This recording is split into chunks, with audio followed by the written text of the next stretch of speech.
പരിശ്രമം വിജയം കൊണ്ടുവരും. ഞാനൊരു കഥ പറയാം. ഒരിക്കൽ ഒരു യുവാവ് ഗുരുവിൻ്റെ അടുക്കൽ വന്ന് ഗുരുവിനോട് ചോദിച്ചു, ഗുരുവേ, എനിക്ക് വിജയം കൈക്കൊള്ളണം, അതിനെന്താ ചെയ്യുക? ഗുരു പറഞ്ഞു, നീ എൻ്റെ കൂടെ വരൂ. അങ്ങനെ അവർ ഒരു നദിയുടെ തീരത്തെത്തി. ഗുരു യുവാവിനെ നദിയിലേക്ക് തള്ളിയിട്ടു. യുവാവ് വെള്ളത്തിൽ മുങ്ങി കാലിട്ടടിച്ച് മുകളിലേക്കെത്തി. ഈ സമയത്ത് ഗുരു യുവാവിൻ്റെ തല വെള്ളത്തിൽ മുക്കിയിട്ട് അമർത്തിപ്പിടിച്ചു. യുവാവ് കഷ്ടപ്പെട്ട് മുകളിലെത്താൻ ശ്രമിച്ചു, പക്ഷേ ഗുരു വിടുന്നില്ല. യുവാവ് വെള്ളത്തിൽ മുങ്ങി ശ്വാസം കിട്ടാതെയായി. അദ്ദേഹം കൈകാലുകൾ അടിച്ച് മോചനം നേടി. ഈ സമയത്ത് ഗുരു യുവാവിനോട് ചോദിച്ചു, നീ വെള്ളത്തിനടിയിലായിരുന്നപ്പോൾ എന്താണ് ചിന്തിച്ചിരുന്നത്?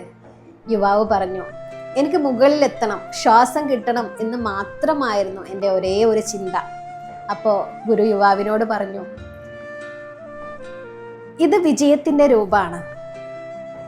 നീ വെള്ളത്തിനടിയിലായിരുന്നപ്പോൾ ശ്വാസം കിട്ടണം, വായു വേണം എന്ന് അത്രമേൽ ആഗ്രഹിച്ചു. നിനക്ക് വിജയം കിട്ടണമെന്ന് എത്രമാത്രം ആഗ്രഹിക്കുന്നുണ്ടോ അത്രമേൽ ആഗ്രഹിച്ചു. നീ വിജയം കൈക്കൊള്ളണമെന്ന് തീവ്രമായി ആഗ്രഹിച്ചു കഴിഞ്ഞാൽ നിനക്ക് വിജയം കിട്ടും. നമ്മുടെ ആഗ്രഹത്തിൻ്റെ തീവ്രതയാണ് വിജയത്തിൻ്റെ കീ.